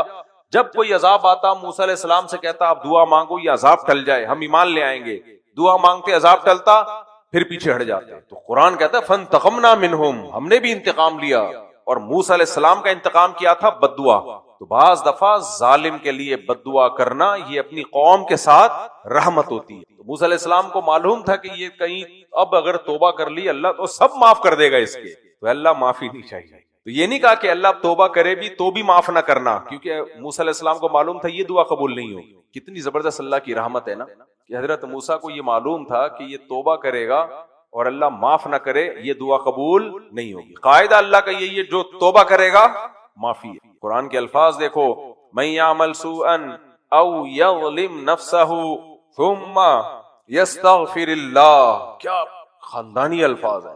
جس شخص نے بھی اپنی جان پہ ظلم کیا، یعنی گناہ کر کے برائی کی، پھر وہ اللہ کے سامنے معافی مانگے گا، یجد اللہ غفور الرحیم، اللہ کو غفور بھی پائے گا اور رحیم بھی۔ اللہ کو یہ پائے گا، محسوس کرے گا کہ واقعی جو اس نے کہا ہے نا میں غفور اور رحیم ہوں، یہ اس کو محسوس ہوگا کہ واقعی وہ ہے، یعنی اللہ اس کے دل میں ڈال دے گا کہ ہاں میں نے معاف کر دیا۔ تو موسیٰ علیہ السلام کو معلوم تھا کہ یہ توبہ اگر کر لی نا تو اللہ کا قاعدہ ہے کہ اللہ کیا کرے گا، معاف۔ لہٰذا اللہ سے یہ دعا نہیں مانگو کہ اللہ اب یہ توبہ کر بھی لے تو قبول نہیں کرنا، اللہ کا قاعدہ پکا ہے۔ کہتے ہیں نا موسیٰ علیہ السلام کے پاس فرعون، وہ شیطان آیا ایک دفعہ، ایسی واقعہ کتابوں میں لکھا ہے، پتہ نہیں سند ہے نہیں لیکن اس کا مضمون ٹھیک ہے۔ تو کہنے لگا کہ ہم نے سنا ہے کہ جو بھی توبہ کرے اس کی توبہ قبول ہوتی ہے۔ موسیٰ علیہ السلام نے کہا، تو شیطان نے کہا کہ اللہ سے یہ پوچھو کہ میں اگر توبہ کر لوں، کتنے لوگوں کو جہنم میں اب تک میں ڈلوا چکا ہوں، ہے وہی آدم علیہ السلام کو جنت سے نکلوایا، اس کے بعد بھی نوح علیہ السلام کی قوم کا پورا قوم کا بیڑا غرق کروا دیا میں نے، بت پرستی میں ڈال کے وہ ڈوب گئے، اور ان کا بیٹا آخری دن تک، آخری وقت تک بھی کشتی میں نہیں بیٹھا، سب برباد کر دیا میں نے۔ تو اب بھی توبہ قبول ہو جائے گی؟ میں کہا بھائی ہو جائے گی، اللہ سے پوچھ کے آیا ہوں تو وہ کہہ رہا ہو جائے گی۔ اچھا بھی اللہ سے ذرا طریقہ بھی پوچھیں کہ کیا طریقہ کروں توبہ کا؟ تو اللہ میاں نے کہا کہ میں نے تجھے حکم دیا تھا کہ آدم کو سجدہ کر، تو اب آدم تو نہیں، ان کی قبر ہے وہاں کر لے جا کے سجدہ۔ شیطان نے کہا how is it possible for me, جب وہ زندہ تھے اس وقت میں نے نہیں کی، اب تو وہ قبر میں، اب تو میری اور زیادہ انسلٹ ہے اس میں۔ آج کوئی بھی بات غلط کرنی ہو نا انگلش میں کرو، اگلا مان لیتے ہیں، پڑھ لکھا آدمی ہے کیا ہے۔ اچھا باہر ملکوں میں انگلش کی 2 ٹکے کی ویلیو نہیں ہے، امریکہ یورپ میں وہ تو بالکل ویلیو نہیں دیتے اس کی۔ میں حیران ہوں، وجہ اس کی ہے کہ ان کی نیچرل، ان کی مدر لینگویج ہے، وہ بالکل اس میں ہے ہی نہیں کوئی ان کے ذرا سا بھی فرق۔ اور کہتے ہیں ہم حیران ہوتے ہیں یہ پاکستانی لوگوں کو ہو کیا گیا ہے، وہ کہتے ہیں حیران ہے، کہتے ہیں آپ کے جو اسکالر جو انگلش بولتے ہیں وہ یونیورسٹی میں بڑے فیمس ہیں، کہہ رہے ہیں ہمارے ہاں تو یہ بہت عجیب سمجھا جاتا ہے کہ یہ انگلش کی بیس پہ کیسے فیمس ہو گئے، انگلش آنے سے تو صرف یہ پتا چل گیا کہ انگلش آتی ہے، تو اس سے کیا ہو گیا بھائی؟ میں نے کہا ہمارے ہاں آپ جتنا بھی غلط بیان انگلش میں کرو، یہ ہے پڑھا لکھا آدمی۔ اچھا وہ یہ بھی کہتے ہیں اکثر اسکالر کے بارے میں، سب کی بات نہیں کر رہا، کہ جو یہاں انگلش بول رہے ہیں کہہ رہے ہیں بول بھی غلط رہے ہو، کہہ رہے ہیں ہم جب وہ یہاں آتے ہیں نا تو ہم کہتے ہیں خدا کے لیے اردو میں بیان کرنا، انگلش میں بیان مت کرنا ورنہ ہنسی نکلے گی یہاں لوگوں۔ خیر سب کی بات نہیں ہے، زیادہ تر تو اسے زبان کا آنا ایک اچھی بات ہے، لیکن یہ کرائٹیریا نہیں ہے علم کا، نالج کا۔ ہمارے رشتہ دار نے بتایا انڈیا، وہ پہلے پنجاب سے کراچی میں لوگ آیا کرتے تھے نا 75 میں، تو ایک پنجاب سے آئے، وہ کہنے لگے بھئی یہاں تو بچہ بچہ پڑھا لکھا ہے، اردو بول رہا ہے بچہ بچہ۔ تو اب تو اردو بہت زیادہ آ گئی، پہلے اردو ہر ایک کو نہیں آتی تھی تو سیکھنی پڑتی تھی، تو کیا مطلب جو اردو بول رہا ہے پڑھا لکھا ہے کیا؟ بھئی اردو ہے، یہ تو زبان ہے، تو یہ ایک بڑا مسئلہ ہے۔ تو شیطان نے کہا ہاؤ از اٹ پاسبل کہ میں نے جب آدم زندہ تھے سجدہ نہیں کیا، قبر کو سجدہ کروں، یہ میری انسلٹ اس سے بھی زیادہ، یہ نہیں ہو۔ تو مطلب یہ ہے کہ توبہ نہیں کروں گا۔ تو توبہ اس کو نہیں کہتے کہ توبہ استغفار، توبہ کا مطلب اس برائی کو چھوڑ دیں آپ۔ تو شیطان ابھی تک چھوڑنے کے لیے ایگری نہیں ہے، ابھی تک تیار نہیں ہے، اڑا ہوا ہے۔ تو اللہ موسیٰ علیہ السلام نے بددعا کی فرعون کے لیے، اے اللہ اس سے توبہ کی توفیق چھین، توبہ نہ کر، کیونکہ پتا تھا توبہ کرے گا معاف ہوگا، تو توبہ کی توفیق نہ ملے، یہ قابل قبول ہے کیونکہ اللہ دلوں پہ مہر لگا دیتا ہے۔ اور توبہ کی توفیق ملے گی بھی تو کب؟ جب دردناک عذاب اپنی آنکھوں سے دیکھ لے، جس میں پتا ہے کہ اس وقت پھر اللہ توبہ قبول نہیں کرتا، اس وقت توبہ قبول نہیں ہوتی۔ تو یہی ہوا، توبہ کی اس نے، لیکن جب دردناک عذاب اپنی آنکھوں سے دیکھ لیا تو اللہ نے فرمایا آنا، اب کر رہا ہے توبہ، نا وقد عصیت قبل، اس سے پہلے تو پوری زندگی تیری برائیوں میں گزری ہے، اب تو تجھے عذاب بھی ملے گا، اور الیوم ننجیک ببدنک، تیری باڈی کو ہم محفوظ رکھ لیں گے، لتکون لمن خلفک آیا۔ جب یہ آیتیں نازل ہوئیں صحابہ کو معلوم نہیں تھا کہ فرعون کی باڈی محفوظ، نہ نبی صلی اللہ علیہ وسلم کو معلوم تھا، کوئی ان کے پاس نالج نہیں تھی اس بارے میں، بعد میں دریافت ہوئی ہے یہ، وہی بات پر ایمان لے آئے کہ کہیں محفوظ ہوگی، ہمیں کیا پتا بھائی کہاں ہے، اللہ کہہ رہے تو محفوظ ہے۔ تو آج دنیا کو پتہ چل گیا کہ فرعون کی باڈی محفوظ، اور ہمیں تو وہ نظر آتا ہے وہاں رکھا ہوا، لیکن حقیقت میں قرآن کہتا ہے النار، وہ گیا آگ میں، یعرضون علیہا غدوا وعشیا، جس آگ میں اس کو صبح بھی جلایا جاتا ہے اور شام کو بھی جلایا جاتا ہے، یہ برزخ کا عذاب ہے۔ وَيَوْمَ تَقُومُ السَّاعَةُ، اور جس دن قیامت قائم ہوگی، ادخلوا آل فرعون اشد العذاب، آج بھی یہ آیتیں آئی ہیں، اللہ کہیں گے اس کو اس سے بھی زیادہ سخت عذاب میں ڈال دو۔ وَإِذْ يَتَحَاجُّونَ فِي النَّارِ، اور اس وقت کو یاد کرو جب فرعون اور اس کے جتنے اس پر جو موسیٰ کی بات جنہوں نے رد کر دی، جو اس کے ساتھ تھے، قرآن نے یہ بھی کہا کہ خود بھی گمراہ ہوا، اوردہم النار، اپنی قوم کو بھی آگ میں لے گیا۔ اس لیے اپنے لیڈروں کو اتنا فالو کرو جتنا افورڈ کر سکتے ہو، یہ خود بھی جائیں گے جہنم میں، جائیں گے تمہیں بھی لے جائیں گے، غلط بات میں ان کا ساتھ مت دو، قوم پرستی میں قوم کا اتنا ساتھ دو جتنا افورڈ کر سکتے ہو، ظلم میں اپنی قوم کا ساتھ مت دو، قوم کے ساتھ تم بھی جہنم میں جاؤ گے۔ آج عصبیت چل رہی ہے ہر جگہ، فرقوں میں بھی یہ چل رہا ہے، اپنے فرقے کی ہر غلط چیز میں بھی اس کو فیور کرنا۔ فرعونی کیوں کر رہے تھے؟ حکومت میں ہے تو بس ہماری قوم ہے اور ہماری حکومت ہے، ہر غلط چیز میں بھی اس کو فیور کر رہے ہیں۔ تو آپ غلط چیز میں اپنے فرقے کو فیور کرو گے، اپنی قوم کو فیور کرو گے، غلط چیز میں اپنے خاندان کو فیور کرو گے، اسی طرح میرے بھائی اپنی بیٹی کو فیور کرو گے نا، داماد کا پتہ ہے صحیح ہے، بیٹی کیا ہے بولو غلط، یہ بھی اسی میں داخل۔ اپنے بیٹے کو فیور کرو گے، حالانکہ کو پتہ ہے کہ بہو صحیح ہے، بلا وجہ آپ اپنے بیٹے کو ہی فیور کر رہے ہو، یہ سب غلط ہے۔ تو اس لیے قرآن نے کہا عدل کا دامن ہاتھ سے مت جانے دو۔ فرعون کو اللہ کہتے ہیں اس نے پوری قوم کو مروا دیا، سب کو آگ میں ڈال، ایمان لے آتا پوری قوم بھی اسی کو فالو کرتی، ایمان لے آتی بچ جاتی۔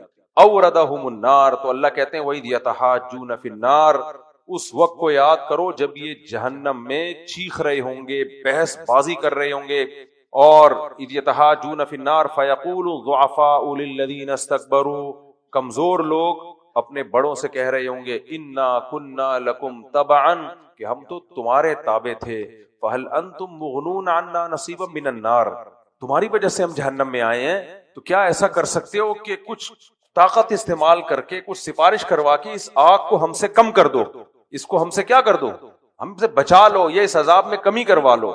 فَيَقُولُ الضُّعَفَاءُ لِلَّذِينَ اسْتَكْبَرُوا إِنَّا كُلٌّ فِيهَا، ہاں وہ کہیں گے إِنَّا كُلٌّ فِيهَا، وہ کہیں گے ہم اس آگ سے تمہیں جب بچاتے جب ہم خود اس میں نہ ہوتے۔ إِنَّ اللَّهَ قَدْ حَكَمَ بَيْنَ الْعِبَادِ، اللہ اپنے بندوں کے درمیان فیصلہ کر چکا ہے۔ تو یہ تو دنیا کا عذاب ہے بھائی، برزخ کا، تو اللہ کہتے ہیں آخرت میں تو آگ میں جلتے رہیں گے۔ اتنی تھوڑی سی زندگی کی خاطر اپنی ہمیشہ کی زندگی کو اس نے برباد کر دیا۔ تو بس اب یہ چند آیتیں پڑھ کے مکمل کرتا ہوں۔ اللہ فرماتے ہیں وَأَضَلَّ فِرْعَوْنُ قَوْمَهُ وَمَا هَدَىٰ، فرعون تباہ و برباد ہوا، فرعون خود بھی اپنی قوم کو بھی گمراہ کیا، سیدھا راستہ نہیں دکھایا۔ پھر اللہ بنی اسرائیل پر احسانات جتاتے ہیں، جو آج کتنا ظلم دوبارہ دنیا میں کر رہے ہیں، سب سے زیادہ قرآن نے اپنے احسانات پہ گنوائے ہیں۔ قرآن کیوں گنوا رہا ہے؟ کہ حرکتیں ان کی ٹھیک، کہ کیسے میں نے تم کو ظلم کی چکی سے بچایا تھا، اب تم حدیث قرآن میں آتا ہے یسعون فی الارض فسادا، ہمیشہ زمین میں فساد مچاتے رہیں گے، ہمیشہ مچاتے رہیں گے، ان کی ہسٹری ہے یہ۔ ہاں کچھ لوگ مستثنا ہیں، سارے یہودی ایک جیسے نہیں ہیں، لیکن من حیث القوم یہی ہے اور رہے گا ان کا۔ ہٹلر نے کیا، غلط کیا، ہم ہٹلر کو سپورٹ نہیں کرتے، جو اس نے یہودیوں کے ساتھ کیا ظلم کیا، لیکن قرآن کیا کہتا ہے وَكَذَلِكَ نُوَلِّي بَعْضَ الظَّالِمِينَ بَعْضًا، بعض ظالموں کو ہم بعض ظالموں سے پٹواتے ہیں۔ تو اب بھی یہی کر رہے ہیں پوری دنیا۔ ابھی ایران سے لڑائی شروع ہو گئی، افغانستان اور پاکستان کی لڑائی، پھر ایران کی لڑائی دنیا سے، یو اے ای میں بدامنی، اس سب کے تانے بانے ملتے کہاں سے جا کے؟ اگر یہ فلسطین کا مسئلہ نہ کھڑا ہوتا تو یہ سب کچھ ہوتا دنیا میں؟ سب کی ہر جگہ ٹریولنگ ہوتی، تجارت کو فروغ ہوتا، مذہبی آزادی ہوتی، سب سکون اطمینان کی زندگی گزارتے، لیکن ہر فساد سے کی جڑ میں آپ کو کون ملے گا؟ یہ ہے حساب۔ تو اس لیے اللہ احسانات گنواتے ہیں، یا بنی اسرائیل، اے بنی اسرائیل، قد انجیناکم من عدوکم، ہم نے تمہیں تمہارے دشمن سے بچایا ہے۔ اچھا، یہ پھر ان پہ پھٹکار کیوں آئی ہے؟ اتنا کچھ ہونے کے بعد بھی اپنے پیغمبر کو انہوں نے تنگ کی، سمندر پہ آ کے کھڑے ہو گئے تو ہم تو مارے گئے، ہم تو پکڑے گئے، اس طرح کی باتیں کر رہے ہیں۔ پھر آگے بھی اس طرح کے واقعات ہیں، اللہ فرماتے ہم نے تم پہ من و سلوہ اتارا، اور موسیٰ علیہ السلام کو نا پھر اللہ نے تورات دینے کے لیے بلایا کہ اب آزادی ملی ہے، اب اپنی ریاست ہوگی، اپنی اسٹیٹ ہوگی، اللہ کا قانون ہوگا، اب نظام میں اللہ کا دین آئے گا۔ ابھی تو انڈیویجولی عبادت کر رہے تھے، نظام اللہ کی مرضی کا ہوگا۔ تو بنی اسرائیل نے کہا ہم جب تک نظام نافذ نہیں کریں گے جب تک آپ اللہ کی کتاب نہیں لے آتے جا کے۔ تو موسیٰ علیہ السلام کوہ طور پہ گئے اللہ سے ہم کلام ہونے کے لیے، کتاب لینے کے لیے۔ بنی اسرائیل نے کیا کیا، کیونکہ جادو وادو تو مصر میں بہت چلتا تھا نا، یہ بھی کچھ سیکھ چکے تھے وہاں سے۔ تو سامری تھا ایک جادوگر، اس نے کیا کیا کہ فرعونی جو غرق ہوئے تھے نا ان کا زیور بہت تھا، سونا وونا گولڈ، وہ سارا گولڈ بنی اسرائیل کو مل گیا۔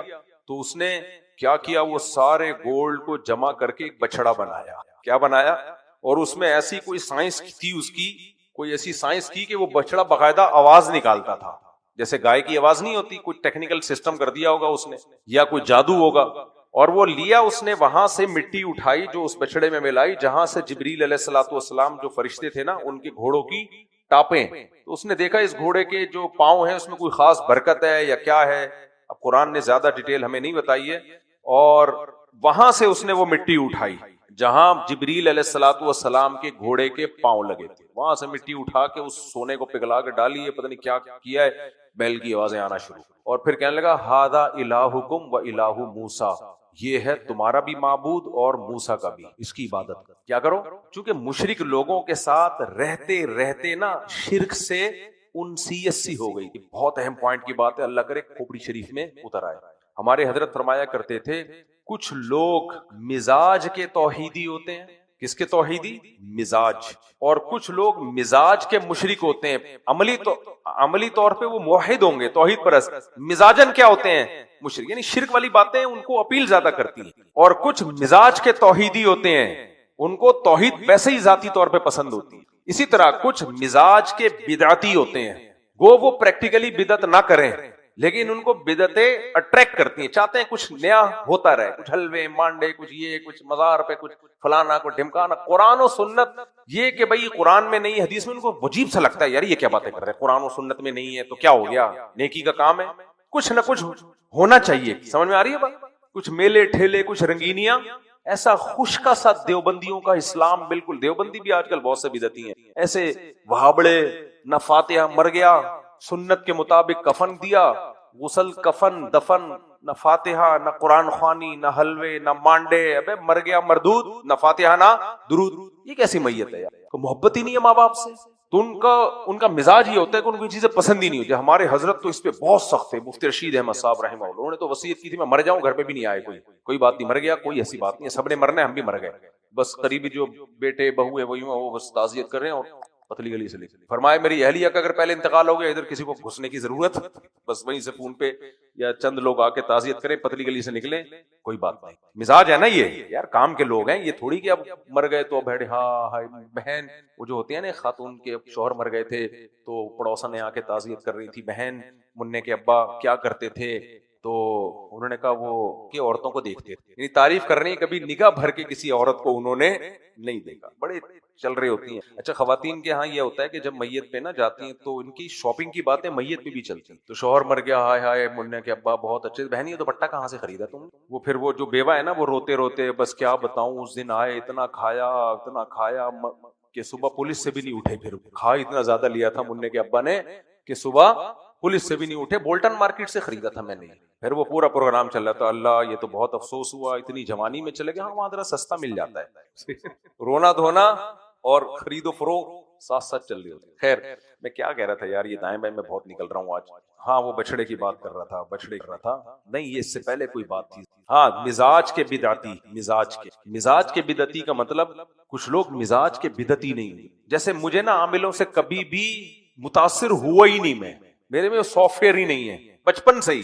حالانکہ کتنے لوگ کہتے تھے یہ عامل ایسا, بڑے بڑے نیک لوگوں کو میں نے دیکھا وہ کہتے ہیں یہ عامل ایسا, یہ میرے پر اثر ہی نہیں ہو, میں زیادہ چماٹ ماروں اس کو, پاگل کا بچہ. اسی طرح یہ جو لوگ کرتے ہیں نا نظر اتارنے کے لیے مرچیں جلا رہے ہیں اور سل بٹے گھما رہے ہیں, اور یہ جو فلیتے پلیتے اور یہ یرقان کے ہیپاٹائٹس کے لیے وہ جو پیلے پتے, مجھے بچپن سے ان چیزوں سے نفرت ہے. کہ تو بندہ مر جائے یہ پتے نہ لٹکائے اپنے گلے میں. سمجھ میں آ رہی ہے بات؟ کیا ہے یار فضول چیز. علاج کراؤ, اللہ سے دعا مانگو, ختم. میں نے زندگی میں نہیں الحمدللہ کبھی تعویذ ڈالا اپنے گلے میں. مجھے مزاجن ان چیزوں سے عجیب سی گھن آتی ہے. ایک پٹا دھاگا یہاں بندھا ہوا ہے, ایک دھاگا یہاں. اور کچھ لوگ ہوتے ہیں مزاج کے تعویذی, آپ ان کے دیکھو ایک ادھر دھاگا ہوگا, ایک انگوٹھے پہ دھاگا ہوگا, ایک ادھر دھاگا ہوگا, ایک ادھر دھاگا, ایک امام مزامین یہاں باندھا ہوا ہے. گھر میں بھی جاؤ گے تو پتہ نہیں کیا کیا لگا ہوا. گھر کو صاف ستھرا سادہ سادہ بناؤ یار. اللہ سے دعا مانگنا سیکھو نا یار. دعا مانگو, کتنا مزہ آتا ہے. کوئی پریشانی ہو اللہ سے دعا مانگو. جو اللہ دعا سے کام نہیں کر رہا وہ تعویذ سے کیوں کرے گا تمہارے کام. حلال حرام کی میں بحث نہیں کر رہا, مزاج کی بات کر رہا ہوں. تو اسی طرح کچھ لوگ مزاج کے توحیدی ہوتے ہیں, کچھ مزاج کے بدعتی ہوتے ہیں, کچھ مزاج کے مشرک ہوتے ہیں. ان کو چاہیے کچھ نہ کچھ میلے ٹھیلے لگے رہے. تو اب بنی اسرائیلی جو تھے نا, تھے تو توحید پرست, لیکن مشرکوں میں رہ رہ کے مزاج کے کیا ہو گئے تھے, ذہنیت مشرکانہ بن گئی. ہم لوگ بھی چونکہ ہندوؤں کے ساتھ بہت رہے ہیں نا, اس لیے میرے بھائی ہندوستان پاکستان میں جو مسلمان ہندوؤں کے ساتھ رہے, انہوں نے ساری زندگی دیکھا کوئی پتھروں کو پوجتے ہوئے, تو پتھر تو پوج سکتے نہیں تھے تو باباؤں کو پوجنا شروع کر دیا. عرب میں چونکہ نہیں نا, ہندوؤں کے ساتھ رہے نہیں ہیں, عرب میں بڑے سے بڑے بزرگ کا انتقال ہو جائے, دفنایا, قبر, دفن, فینش. اتنے بڑے بڑے بزرگ ہیں, کسی کی قبر بھی نہیں بتاتے وہ کہاں ہے. سعودیہ کے شیخ بن باز کتنے بڑے مفتی تھے, انتقال ہوا ہے, سادہ غسل کفن ختم. ہمارے ہاں کسی بڑے کا انتقال ہو جائے پروگرام چلتا ہے پورا. سعودی عرب کے بادشاہ کی ڈیتھ ہوئی ہے, جو اس سے پہلے بادشاہ تھے, وہ اتنے سادہ طریقے سے کفن دفن اور قبر کے, ایک پادری مسلمان ہو گیا وہ منظر دیکھ کے کہ یار تم لوگ کیا اتنے حرام سے ہو جاتا ہے. کیوں؟ عرب لوگ مزاج کے توحیدی ہیں. سمجھ میں آ رہی ہے بات؟ مزاج میں بدعت نہیں ہے. اور ہمارا یہاں جو ہندوستان بر صغیر ہے نا, مزاج میں کیا ہے, جتنی نئی چیزیں مارکیٹ میں لائیں گے نا, جتنی نئی رسمیں آئیں گے, ان کو بڑا مزہ آتا ہے. جتنا اللہ رسول نے بتایا ان کو مشکل ہوتی ہے کہ یہ کیوں ہے. تو بس یہ پروگرام چل رہا ہے.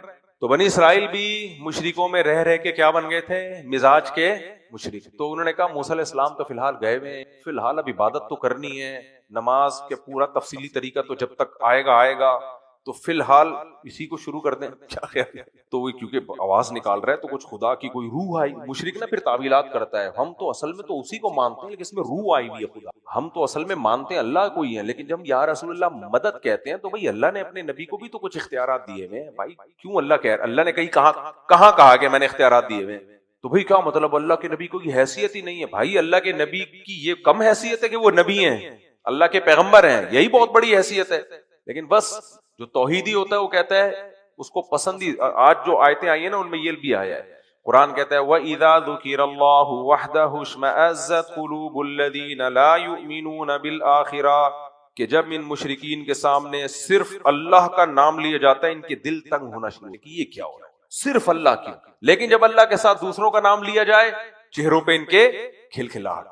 تو مشرک کے لیے توحید کا بیان بڑا مشکل ہے, اس کو ہضم نہیں ہوتا ہے کہ صرف اللہ کا نعرہ کیوں لگا رہے ہو بھائی. تو بنی اسرائیل بھی مشرکانہ مزاج بن چکا تھا, تو انہوں نے کہا کہ چلو فی الحال کس کی عبادت کرتے ہیں, بچڑے کی. موسیٰ علیہ السلام کو اللہ نے بتایا کہ آپ ادھر آئے ہیں, ادھر آپ کی قوم کو شیطان نے فتنے میں ڈال دیا ہے اور سامری جادوگر نے ان کو فتنے میں ڈال دیا ہے. موسیٰ علیہ السلام غضبناک ہو کے واپس لوٹے. یا قومی, اپنی قوم سے کہا اللہ نے تم سے اچھا وعدہ کیا تھا, میں تورات لینے گیا, تم تھوڑا سا انتظار تو کر لیتے. تو انہوں نے بتایا بھائی یہ ٹیکنیکل کی چیز ہی ایسی بنائی ہے. اخرج لهم عجلا جسدا له خوار, ایک بچڑا بنا دی اور وہ بول بھی رہا ہے. تو ہم مجبوراً فی الحال ہم نے کہا کہ چلو فی الحال. موسیٰ علیہ السلام نے اپنے بھائی ہارون علیہ السلام کی داڑھی پکڑی اور کھینچی اور غصے میں کہا کہ ما منعک اذ رأیتهم ضلوا, آپ دیکھ رہے ہو یہ گمراہ کر گئے ہیں, میں آپ کو بول کر گیا تھا کہ اس قوم کو سیدھے راستے پہ رکھنا, آپ کے سامنے شرک ہو رہا ہے, یہ کیوں آپ کی ذمہ داری ہے. ایسے کھینچی. تو یا ابن ام لا تأخذ بلحیتی ولا برأسی, ہارون علیہ السلام نے فرمایا اے میری ماں کے بیٹے, میری سر اور داڑھی کے بالوں کو نہ کھینچ. تو پتہ چل رہا ہے کہ سر بھی پکڑا ہوا تھا ایسے. اور ماں کا واسطہ اس لیے دیا کہ اس میں محبت کا عنصر زیادہ ہوتا ہے. تو کہتے ہیں کہ میں نے ان کو منع کیا لیکن یہ باز نہیں آئے، پھر میں زیادہ منع کرتا تو لڑائی نہ ہو جاتی اس قوم میں، اس لیے پھر میں باز آیا۔ تو بہرحال پھر حکم یہ دیا گیا کہ اللہ نے فرمایا کہ اب ان کی توبہ ایسے قبول ہوگی کہ جنہوں نے بچڑے کی عبادت کی ہے، کچھ ایسے بھی تھے جنہوں نے نہیں کی تھی، تو وہ ان کو قتل کر دیں، تو یہ اپنے آپ کو قتل کے لیے پیش کر دیں، ادروائز توبہ قبول نہیں ہو۔ تو پھر انہوں نے اپنے آپ کو توبہ بھی کی، پھر انہوں نے اپنے آپ کو قتل کے لیے پیش کیا تو ان کو قتل کیا۔ سمجھ میں آ رہی ہے بات؟ ایک بزرگ نے بڑی پیاری بات کی ہے کہ اللہ تعالیٰ کا تو قانون یہ ہے کہ بغیر سزا کے توبہ قبول کر لیتا ہے یا نہیں؟ کیا خیال ہے بھائی؟ آپ دو آنسو بہائیں یا آنسو نہ بھی آ رہے ہوں، ضروری نہیں ہے، بس یعنی رونے کی صورت ہی بنا لیں، اللہ قبول کر لے گا۔ حقیقت نہیں مانگتا اللہ، صورت مانگ لیتا ہے، صحیح ہے نا، کہ صورت ایسی بنا لو۔ سوال پیدا ہوتا ہے کہ بنی اسرائیل کے لیے یہ قاعدہ کیوں نہیں؟ ان کو کیوں نہیں کہا کہ تم نے دل سے توبہ کی ہے تو پھر قتل ہو جاؤ، اور اگر اوپر سے توبہ کی ہے تو پھر تم خود ہی قتل نہیں ہوگے؟ وجہ اس کی علماء نے حکمت بیان کی ہے کہ بنی اسرائیل بغیر دیکھے کوئی چیز نہیں مانتے تھے، حالانکہ اتنے معجزے دیکھ لیے، اتنے سارے معجزے دیکھ لیے، پھر بھی کبھی کہہ رہے ہیں من اور سلوہ اترتا ہوا نظر کیوں نہیں آ رہا ہمیں، اور یہ سمندر آگے آیا ہوا ہے تو ہمیں کون بچائے گا بھائی، ہم تو مر گئے۔ یعنی ہر چیز ان کو پریکٹیکلی کر کے دکھائی جائے، اللہ کے وعدوں پہ یقین نہیں آ رہا۔ تو اللہ نے بھی کہا کہ تم جو کہہ رہے ہو نا توبہ کر لی، پریکٹیکلی کر کے دکھاؤ گے، توبہ دل سے کی ہے تو مانوں گا، ادروائز نہیں۔ سمجھ میں آ رہی ہے بات؟ اگر تم نے اپنے آپ کو قتل کر لیا اس کا مطلب دل میں تمہیں ندامت ہے، نہیں کیا تو منہ